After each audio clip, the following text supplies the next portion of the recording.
Hello, everyone. So I'm about to film this really fast introduction. I was interviewed by a show, a radio show in Toronto, Canada, and I found the video online. So I'm like, oh, let me upload it to my channel. And so you guys can see what I'm saying about Nigeria, my experience here, and what I've learned about myself and the country when I moved back.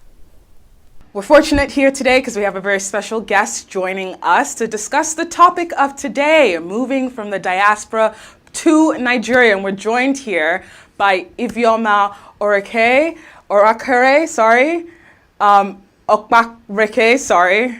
There we go. Got it in the third try. Welcome to the show, Iveoma. Hello. Hi, how are you doing today? I'm doing very well. How are you? I'm doing great, thank you. Thank you so much for joining us. Now, found you on your YouTube channel discussing what it's been like moving back to Nigeria for you. Now, you did this move in a pandemic, essentially. How was that for you? Okay, so I moved back December 2019, which is like right before the pandemic. And man, that pandemic affected my whole move back because so many things closed down. I wasn't able to really explore Nigeria or really anything, right? I just came in and then went straight into the stress of living here without that returnee cushion of like, we played around for a couple of months and then they have those memories during the hard times. So I didn't have those memories. Yeah. So why did you decide to move back? I mean, that's a question I think is on a lot of people's minds when they hear of someone from the diaspora moving back to the home country, Nigeria especially. So what gave you the push, essentially, to go through with moving back? So I decided to move back, honestly, because I felt it in my heart to move back. Like, I know people want me to give this deep reason. I don't have a deep reason. I went to Nigeria since I was a child. We go to the village. And I loved being there. And I always felt like one day I'm going to move to Nigeria. And so I woke up and was like, it's time to go. And so that's why I went. And upon moving back, what was the biggest culture shock, except of course the pandemic, but even around that, what has been the biggest culture shock you've experienced so far? I think the biggest culture shock that I've experienced is just Lagos. If Lagos is like, Lagos to me is an entire culture shock. Living here, becoming like, I don't say rough, but like, I know how to go from 0 to 100 really quickly, like really fast to anger. I was never like that before, but you have to become like that. So I'm saying Lagos was just living life here was the biggest shock to me. So yeah, that's what I'm going to say. I can totally understand how you feel about Lagos because whenever I go visit, even for 2-week periods, I get angrier as soon as I touch down, the air just like wafts into my face and I feel it and that's it. Just frustrated. Exactly. You've got it exactly. It's like the frustration and just the busyness, everything. It's like every city you've ever been to times 100, times 200. So yeah, that's the culture shock. Yeah. And have you experienced driving in Lagos yet? Well, I do drive. I've been driving since February 2020. I have to. I live in I live in Ibeju-Lekki, which is a little bit further out. So I have to drive, and that's a culture shock in and of itself. It's been nuts. Like the first time I drove in Lagos, I actually prayed, right? My dad made me drive, right? So my dad was like, look, you need to drive in Nigeria. So I moved back, and then my parents my dad came and visited me just to make sure that I'm still alive, right? And that I'm doing well. And then part of that, he made sure I drove right before he left, because I was delaying and I didn't want to drive. I was taking the buses and KK and all this other stuff. So my dad, like the last 2 weeks of him being here, he made sure I drove. And so since then, I've just been driving. Now it's nothing to me, but when I first started driving, it it was very scary. What was like the first thing that was like, whoa, this is so different. This is so new for you? You mean in Nigeria? Like while driving in Lagos especially. First, people cross the street anyhow. People swerve into your car as if your car doesn't exist. Like everything. Like even how I drive, like even how people drive, like they don't look like they're gonna let you in, but they do. Like, so you have to drive into incoming traffic when you make a turn. Everything about driving here was a shock to me. I can understand that. It was the horns for me. Like I rarely use my horns when I'm back like in Canada, but it's a language. It's its own language. It's its own form of communication. I don't know if it's Morse code that everyone's using while they're using their horn. No, it is a form of communication, because I remember when I started driving, I thought people honk too much, but now I don't even hear the horns. Like I only hear the ones that are directed towards me. So if somebody's coming up my side, I can hear it. Somebody's behind me, I can hear it. Like even me, how I use my horn, like tap, tap, because I'm about to overtake somebody, or somebody looks like they're about to swerve into my lane or something like that. So every driver is doing the same thing. Now, you mentioned that you were also taking buses, and that was something that you talked about on your YouTube channel as well. Discussing that experience. And would you, someone who's just moving back, would you suggest that's probably like the best way to try to get to understand your area, the roads, or would you suggest just driving yourself and just getting out there as soon as possible? So driving is absolutely the best way to learn your area, because if you're not really driving, you're not really paying attention. But I do think that you should just try to take a bus. Like make sure you don't have anything on you, and just take a bus and just see, move around. Like a lot of people, like when they move back, they're so scared of everything. I don't know if that's from their parents or what. Like sometimes just do stuff, like get into that car, get into that bus and just drive around. Like, of course, be safety conscious. Don't talk too much. If you're going to talk low so no one hears your accent. But like, bruh, like you shouldn't be afraid of everything. Yeah. That's something I actually want to talk about, is the accent as well when you're communicating. Was it like, because every time I go back home, they're like, what are you saying? I don't understand you with this silly accent. So then you have to like add your own version of a Nigerian tint or something to your accent, or start speaking Pidgin English as well. Was that something that you noticed as well and experienced? Well, it makes sense that nobody will understand you, right? Like, let's be real. Like, people don't even understand me sometimes. What I do is, I'll pepper my speech with a little bit of Pidgin. But honestly, I just speak slower. As Americans, we talk really fast. Like, I think a lot of Nigerians talk extremely fast. And so I just slow them down. And you're like, oh, okay, I'm understanding you.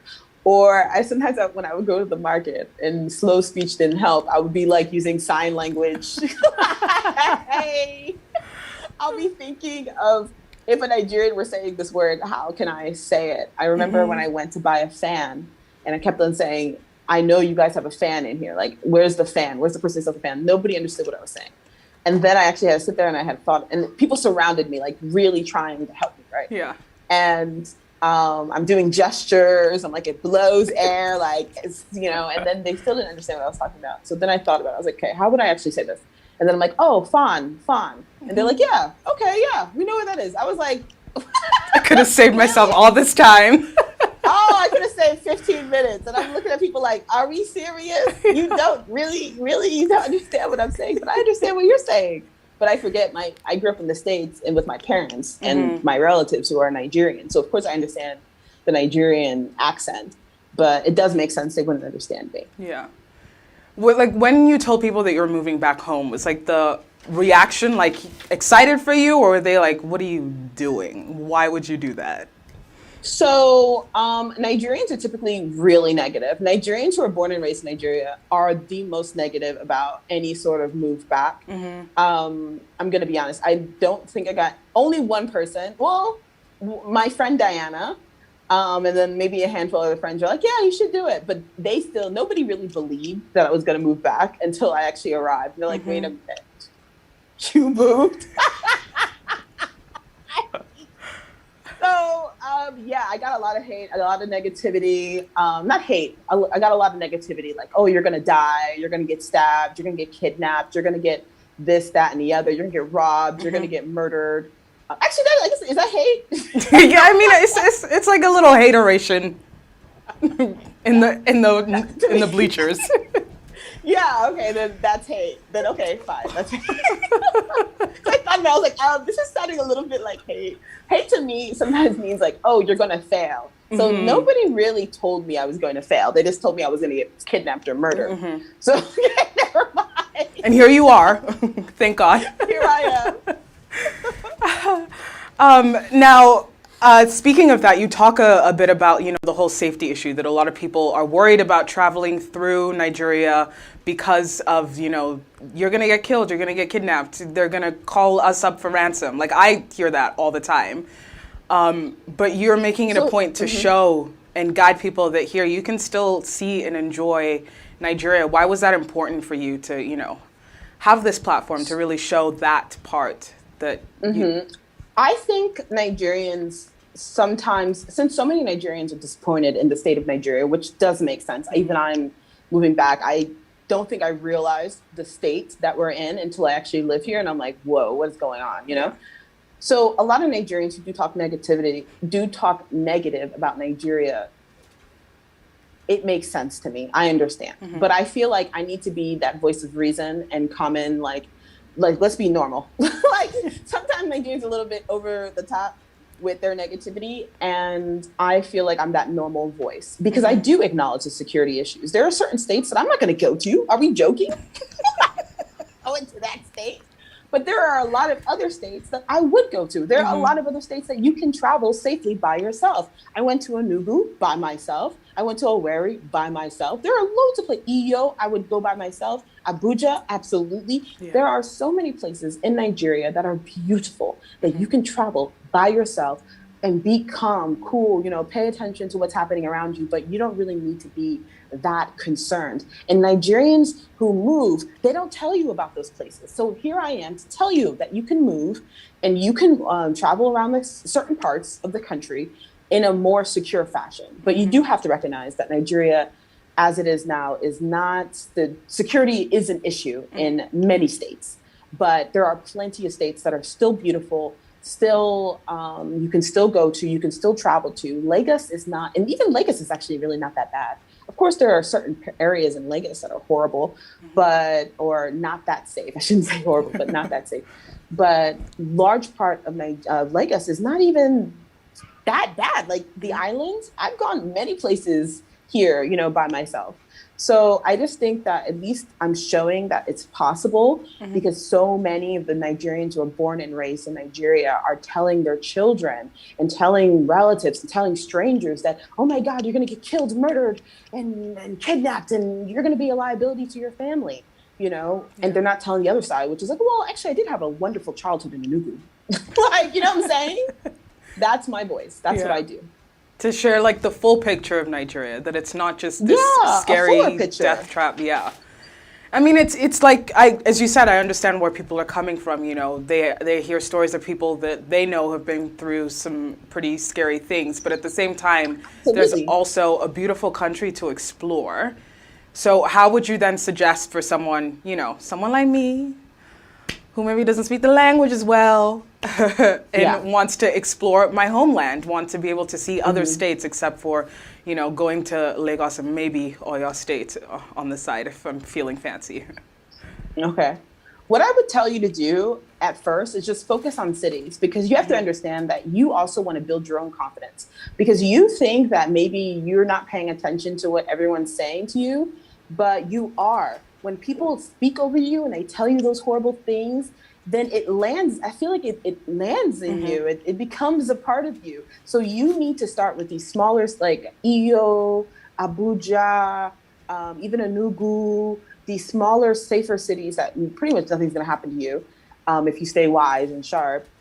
Start there and then start building confidence to go other places. Let's say you want to come to Lagos. That's awesome. So go to Ogun State even. Abeokuta, very nice, calm place, Yeah. So I would say start with those smaller cities around Nigeria that you know for a fact are safe. Build your confidence up. Shake off all those negativity that everybody's saying and speaking over you. And then, become more adventurous. Yeah. So what would you say has been the best part for you of returning home to Nigeria? I think the best part of returning to Nigeria is being in Nigeria, actually understanding my country. This is where I'm from. This is literally, well, I'm not from Lagos, but I'm from the East. This is where I'm from, Nigeria. I'm from this soil. I'm reading the news. I'm listening to Nigerians. I'm finally understanding what I'm seeing. When you're in the abroad, you become extremely disconnected from reality. That's why there's this gigantic diaspora between Nigerians overseas and Nigerians here. There's a gap because when you're not here and you don't understand, it becomes like you really don't understand. And so that, I think, has been wonderful. Coming here, seeing the life, understanding what it means to be a Nigerian nowadays, and seeing what Nigerians are actually going through, and understanding why so many Nigerians are leaving, or why so many Nigerians are investing in the country. Like, I can say now, I finally understand, and I didn't before. Yeah. I think would you say that that's like a common consensus for people who do move back, that like now they finally understand what folks have been complaining about, what folks even love about the country, and will like die hard for Nigeria? Because there's both ends of the spectrum. You know, you have people who are like, I can't believe you're coming back. I'm looking for every ticket to go and get out of here, to go to Canada, the US, the UK. Every opportunity. I will exhaust every option. And then there's also the other side, you know, where people are like, I can't wait to go back to my country. I want to go there and retire, and that's what I look forward to, and that's, you know, my land. I want to be as connected to it as possible, or I just don't want to leave this country at all. Yeah, now I completely understand. That's the thing. Understanding is huge. If you can't understand your own people, then nothing they're saying to you makes any sense. Yeah. There are some things, there are so many things here in Nigeria that when I came back, I was like, what kind of madness is this? It would be if somebody told me with words, Iveoma, you're going to get through all this stuff. I would be like, child, please. But then I come here and I'm like, dang. Like, even let's say you work, let me just give an example. Let's say you work with a Nigerian, let's say you want to invest in Nigeria, and you are a YouTuber like me, and you decide to get a Nigerian editor. Well, there are going to be some times that you're going to have to be flexible on the time they can send you videos, by the way. Let me tell you why. Because now that I live here and I see how my internet just goes down, I'm surprised it's steady right now, Elizabeth. Yeah. I see how my internet Thank God for NEPA. Thank God for a little bit of NEPA.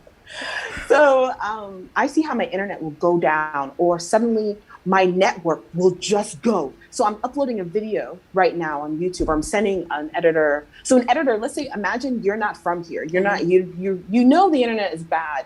But if you haven't experienced how bad the internet is, you would be like complaining. You'd be like, oh my gosh, this person never reaches deadlines. They send me videos at odd times, this and that. But you don't know that it took them 5 hours to upload that video. Yeah. They had to go to 2 different cell phones. They had to get out of their house, drive to somebody else's house to do that video. Like that is a very simple thing. It actually affects Nigerian contractors, like Nigerians here, who want to use these other networks and market themselves and package themselves and make some foreign currency on Fiber or whatever website they're using.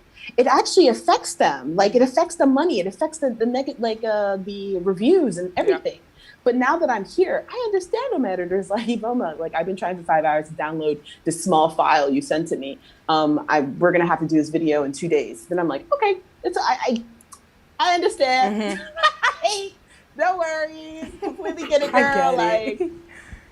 Yeah, that's a simple thing. But if I wasn't here, I would think she was lazy. Dead ass. I'm not even joking. Like, I would just think she was lazy. That's true. Yeah. No, even just thinking about that now, because I know whenever I go back home, I do not do any work because I can't. The internet can, trying to do this, like this. Yeah. Without a steady connection. Yeah, and It's right now I'm using difficult. my data because my internet actually did go down right before. So I bought data and I'm using it to stream this. So Wow, fingers thank crossed, you. MTN doesn't Thank go you. down. Fingers crossed, fingers crossed. Thank you so Fingers much. crossed. Now, on that note, we're going to take a really, really quick break, but when we're back, we're going to continue discussing your experience. Chatt Up Show, I'm your host, Elizabeth Oloidi, and we are joined today by Iveoma discussing how it's been for her coming back from the diaspora to Nigeria. And before we were going, we were talking about internet issues, but we're so glad that we've been able to keep it connected today. Now, as part of your YouTube channel, you give a guide to Nigerians or those who are looking to go through Nigeria, but you also talk to other people in the African diaspora at large. And you started your series, I Am the Diaspora, as well. So what inspires you to start that series to begin with? Okay, so when I first started blogging, I did want to talk to all of the diaspora, but now I focus only on Nigeria. And I started that because I felt that I wanted to highlight African business voices. I wanted to highlight Africans born and raised in Africa, some countries, Zambia, Kenya, wherever. I wanted to highlight them. And because they are dealing with a lot of challenges that someone building whatever business they're building in the West would not be dealing with. And so I felt like I'm in this position. I'm interested in their stories. Maybe I can magnify their voice. This is when I was much smaller, you know. So I was like, you know what, let me try and talk to Africans born and raised in Africa. I wanted to talk to Africans in the diaspora. I just wanted to talk to Africans in general and just highlight them and congratulate them. Yeah, and I think that now with the help of social media, if you will, a lot of these voices are being amplified.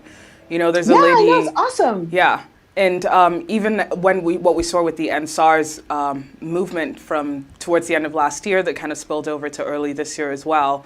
What was that like for you being in Lagos? And I'm assuming you witnessed some protest, or you just were in the city. Did you feel, I guess, the power, for lack of other term, to describe what was going on during that time? So in the beginning of EndSARS, I definitely saw some protests. You know, first of all, it affected everybody, right? Because you were driving out and then they were blocking the roads. And I loved it at first. Like I genuinely did. I was like, yes, speak up, finally, speak. Yes. Show them that you're somebody that it shouldn't be trifled with. And then that energy, let me tell you, everybody, except politicians, everybody else loved that energy. It started even older people who felt like hopeless about Nigeria, started feeling alive. Young people started feeling a little bit empowered. And when you go to grocery stores, and when I would go to marketplace, people would be talking around me about EndSARS. I was so happy. And then when the Nigerian government shot at unarmed protesters at the toll gate, I felt such despair. That's the only word that I can say. I felt such despair because it could have ended so differently. It was such a high point. People started feeling good about the country. And it wasn't just me. Everybody started feeling. I actually felt depressed. I don't think I even created videos for a while. I genuinely was affected because I'm saying, what kind of country is this? Where am I? What is going on, you know? And then all the news about all the murders and the killings of the EndSARS protesters, that the EndSARS officials, the police, were doing in the east and the north, and in the southwest, and it was just like, what is going on here? They can shoot at us, they can kill us at will. What is going on? You know. And so it went from feeling great, everybody was buzzed, to despair, and then anger. I became angry. I was like, you know what? Now I've seen a spark of life in Nigerian youth, because honestly, when I came back, I was shocked at the level of hopelessness that Nigerians feel. you know, and this is why I talk about the disconnected diaspora. I did not realize they felt so hopeless because I would only come back during Christmas, right? Yeah. Like, let's be real. Christmas is a magical time. It's lit. But I didn't, oh, it's so magical. I love it. Like, but now I live here, right? Mm-hmm. So I interact with Nigerians every day. And I just didn't realize the level of hopelessness they felt about their situation, about their life, and how they genuinely feel the only way to succeed is to leave Nigeria. Mm-hmm. It's a different generation. This younger generation, they've been completely disenfranchised. They are not, like the opportunities. I did not realize that level of hopelessness. So sometimes Nigerians online or diaspora like, oh, you know, it's okay that Nigerians are a little inconvenienced. Fire builds character. You guys are, when you guys say a little inconvenience, Nigerians are not a little inconvenience. Mm-hmm. They're not a little no, a lot of their lives are like really inconvenienced. Really, there's real challenges here to do anything. Mm-hmm. And this young generation, they're feeling the brunt of it. They have no benefits. So it is very different. And so when I came back, when I confronted that hopelessness, I didn't even know what to do. But then during EndSARS, it seemed like that hopelessness like ebbed away. Mm-hmm. And it seems like life was in people's eyes. Now, I think people are angry. We don't trust the government, of course, but I mean, at all at this point.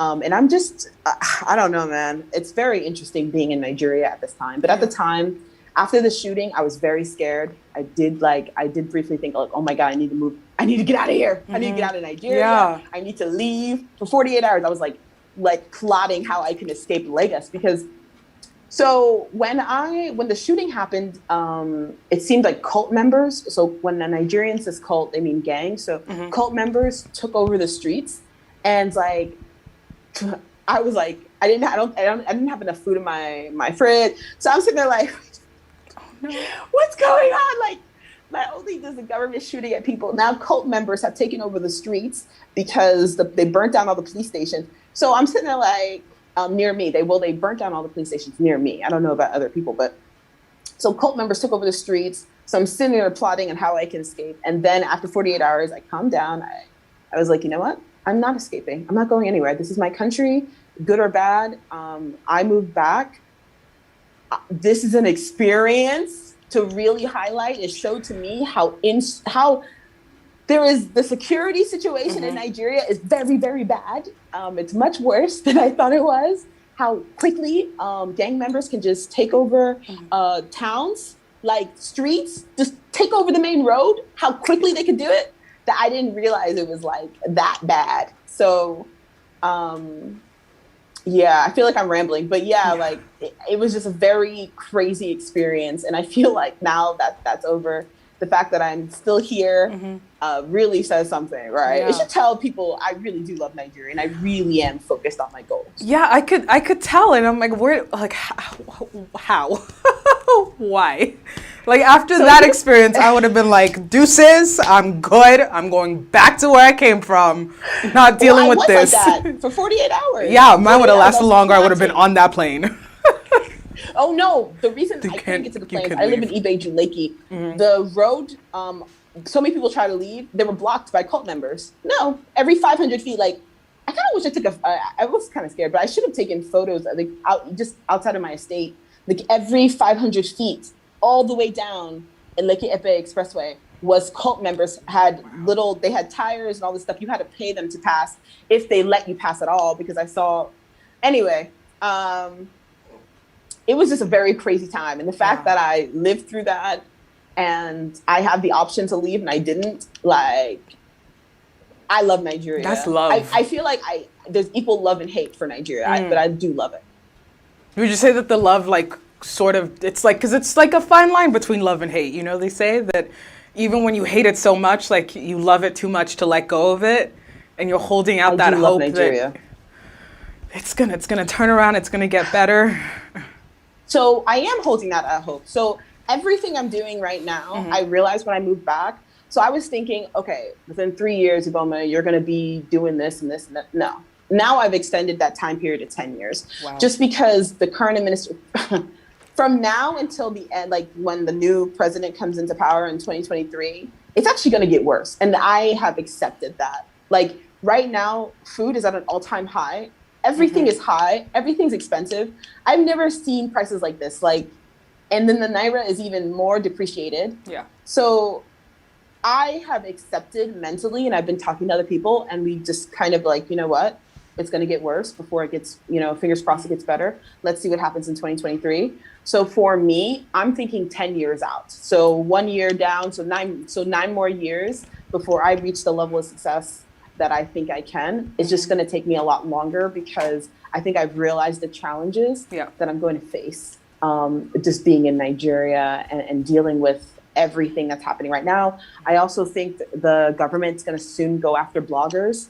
They already kind of started it during EndSARS. So I'm just, man, it's going to be a crazy ride. And I feel that I need to be here to document that process. Yeah. And you are documenting it. I mean, you've recently shared about banks and how they've been, blocking or freezing accounts. You've been talking about the Naira and how, sharing your knowledge and advice for those who are trying to figure out how to send money back home, dollars especially, how to exchange dollars to Nairas, because, it's like we're watching it in slow motion, kind of just roll.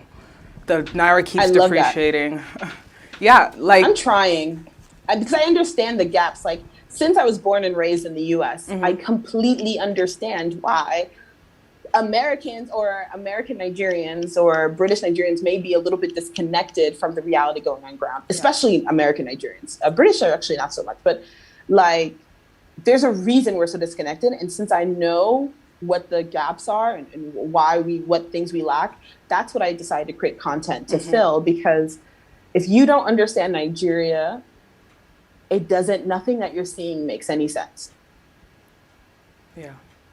Yeah, it does. It's a puzzle to me sometimes.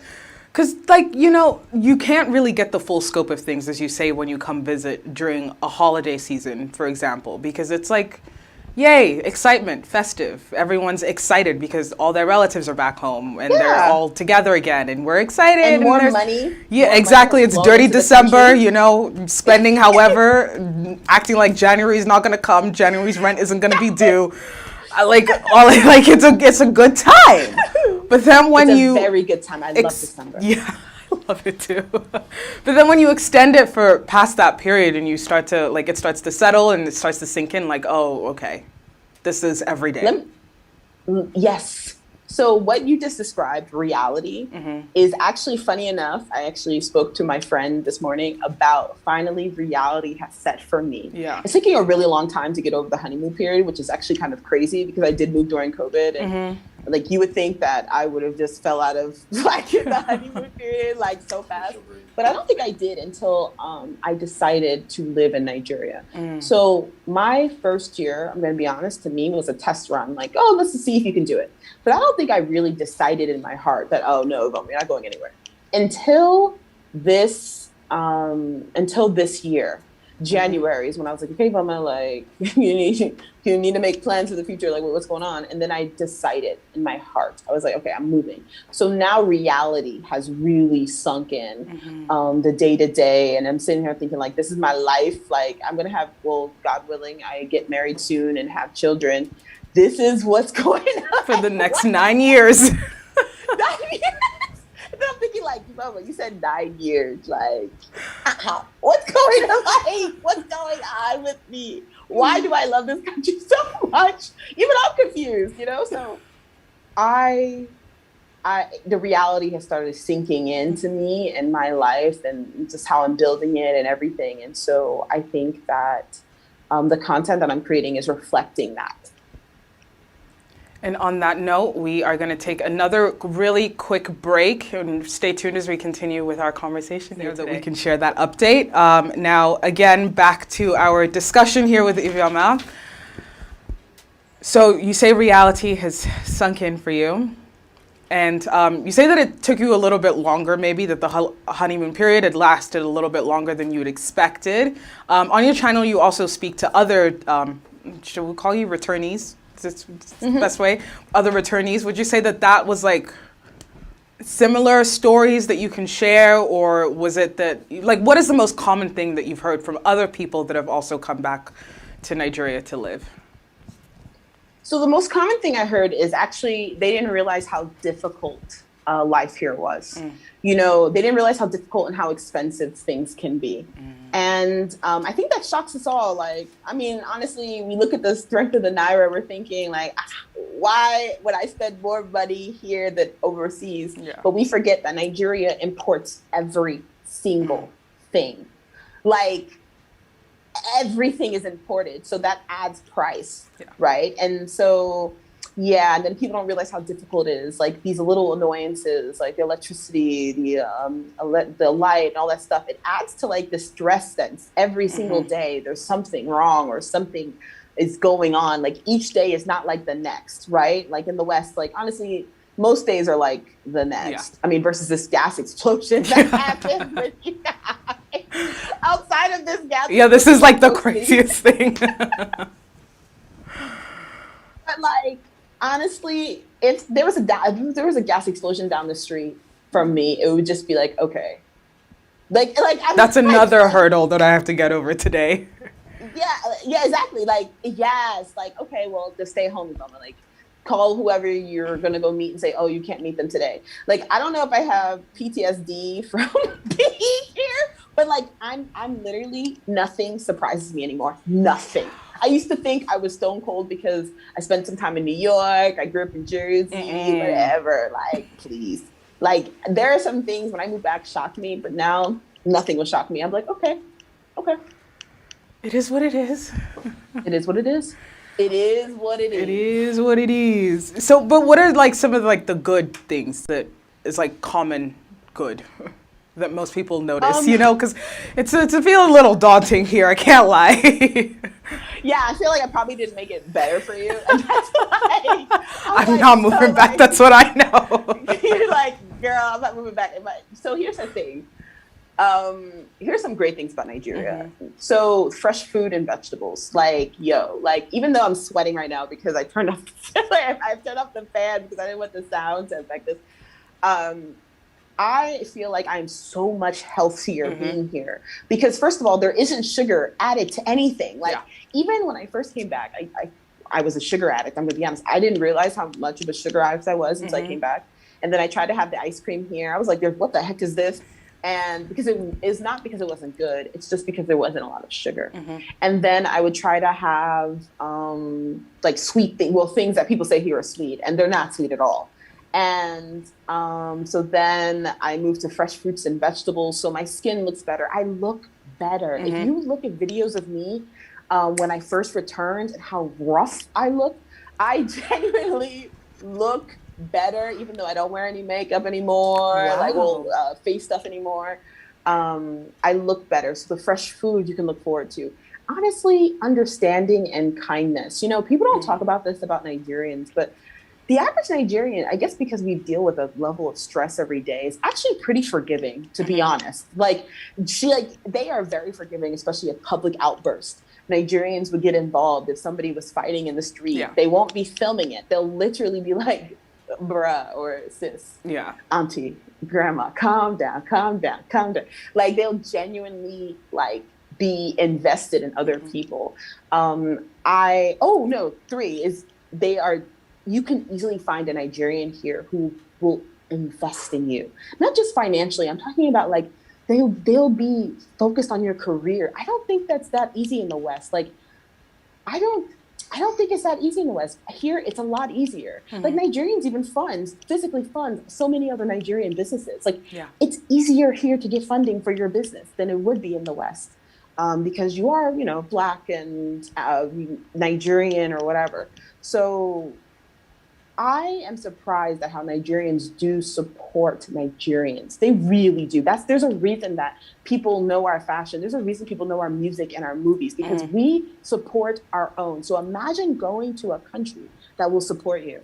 That's how I know, to be honest, I do know I'm going to be wildly successful in Nigeria. Like the success I'm going to achieve here is not going to even compare to anything I could achieve in the West.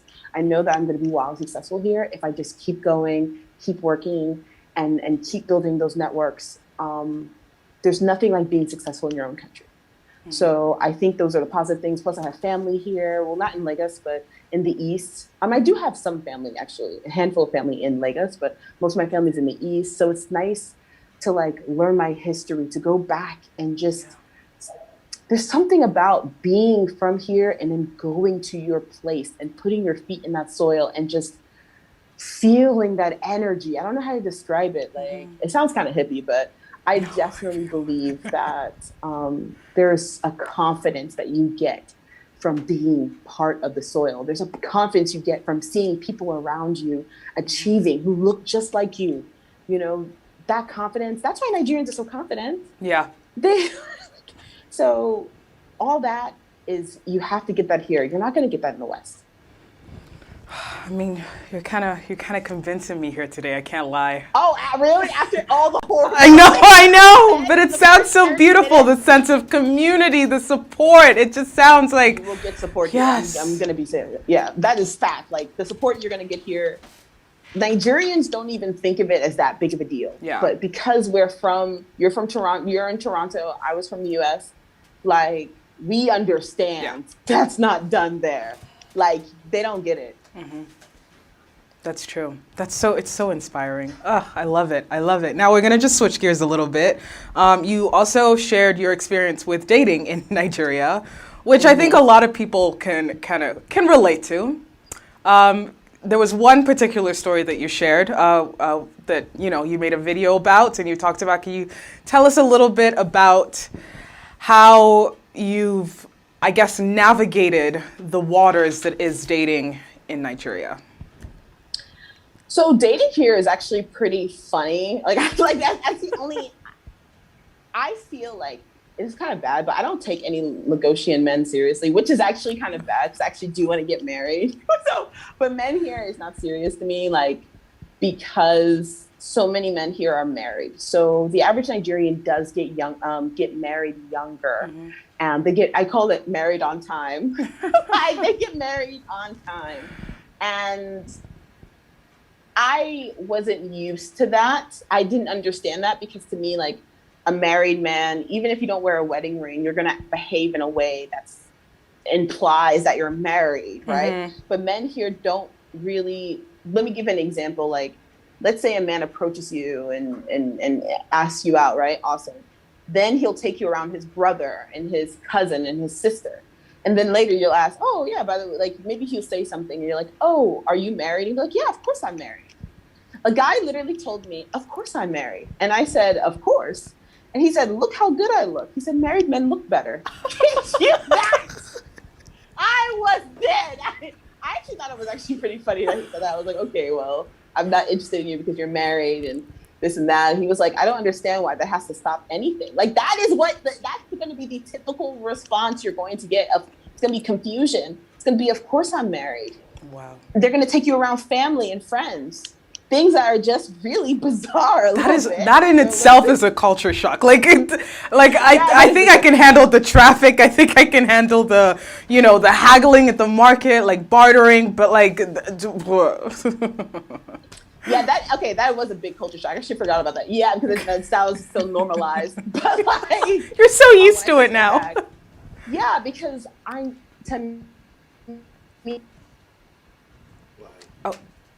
Okay, we seem to have lost contact there for a second.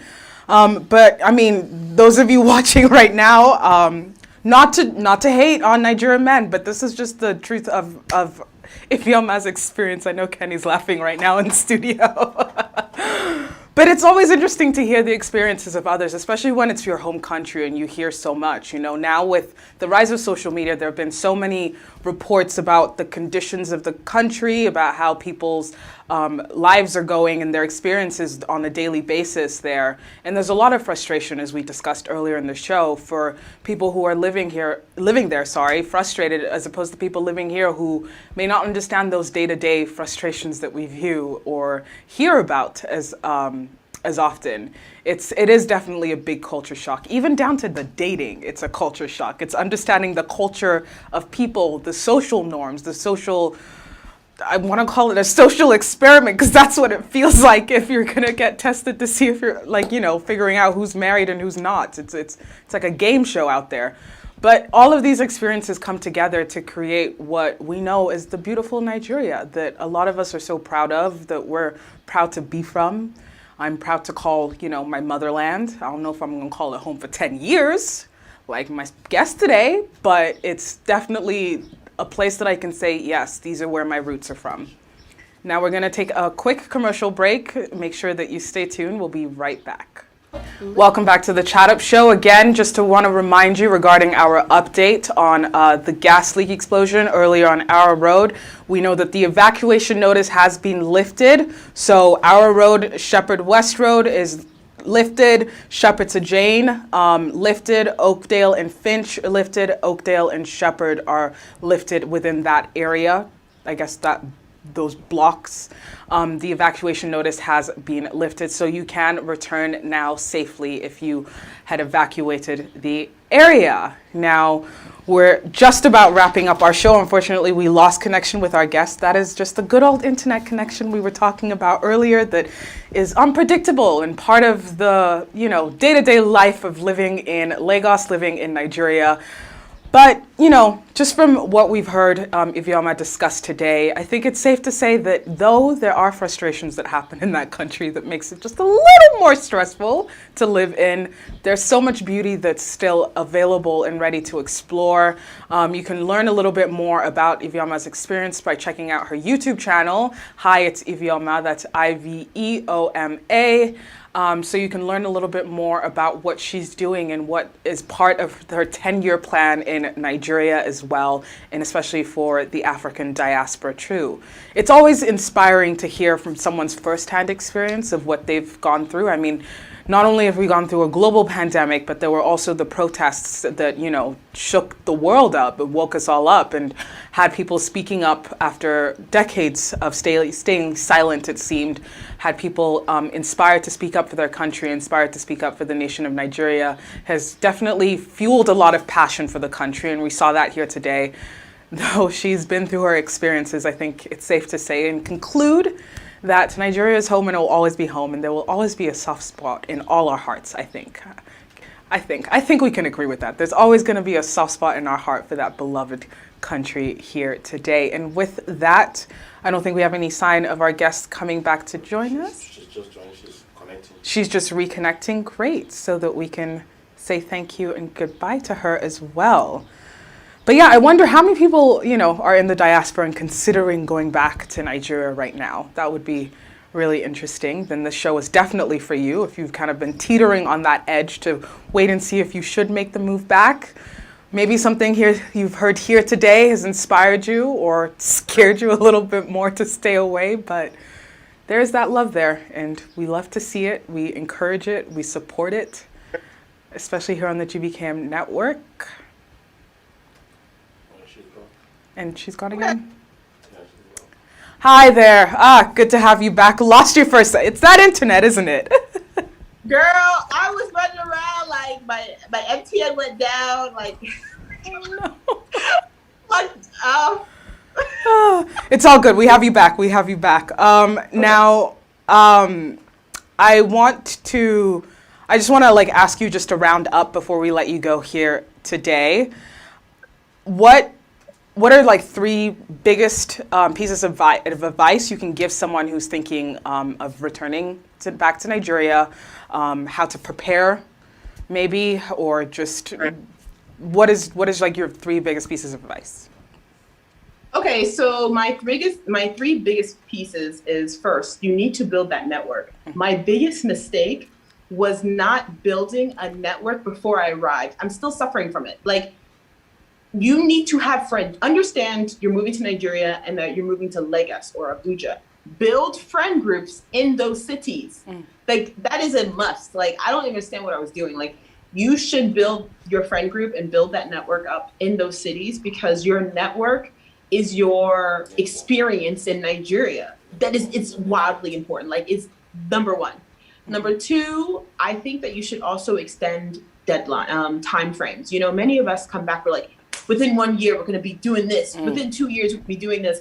No, extend that deadline to 7 years, 10 years. Look further out, especially if you're moving back between now and 2023. I think especially you guys, you need to think further out. Don't even think 5 years out. Think 10 years out.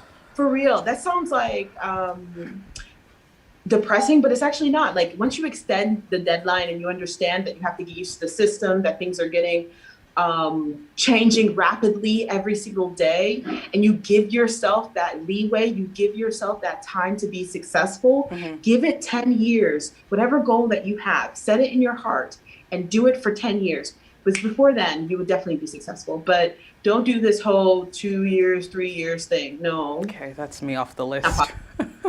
Yeah, it's not possible. Well, it is possible. Everything's possible with God. Everything's possible. Okay. That was really reassuring. Number 3, I would tell you that